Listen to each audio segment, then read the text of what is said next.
প্রতিদিনের মতো গত বুধবার বাড়ির পাশে খেলতে যাই ৬ বছর বয়সী শিশু তাইবা। সন্ধ্যা পেরিয়ে রাত নামলেও বাড়ি ফেরেনি সে।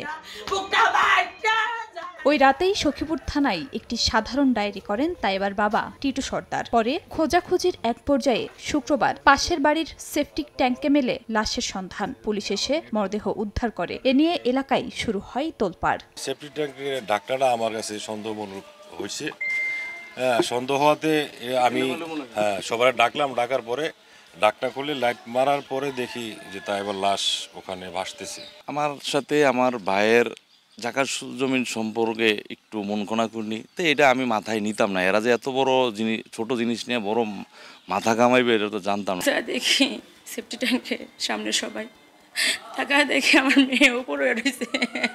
পরিবারের অভিযোগ, ভাই শাহান সর্দারের সঙ্গে জমি সংক্রান্ত বিরোধের জেরে হত্যা করা হয় তাইবাকে। এদিকে জড়িতদের বিচারের দাবিতে প্রতিদিনই মানববন্ধন ও বিক্ষোভ সমাবেশ করছেন স্বজন ও এলাকাবাসী।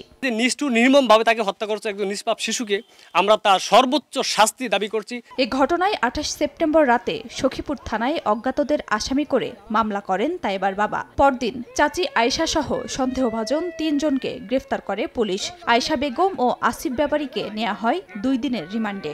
অচিরেই এই মামলার যারা জড়িত সকল আসামিদেরকে আমরা গ্রেফতার করে তাদেরকে আদালতে সোপর্দ করতে সক্ষম হব। তাইবা সখীপুর থানার দারুন নাজাত মাদ্রাসার নার্সারির শিক্ষার্থী ছিলেন। সময় সংবাদ, শরীয়তপুর।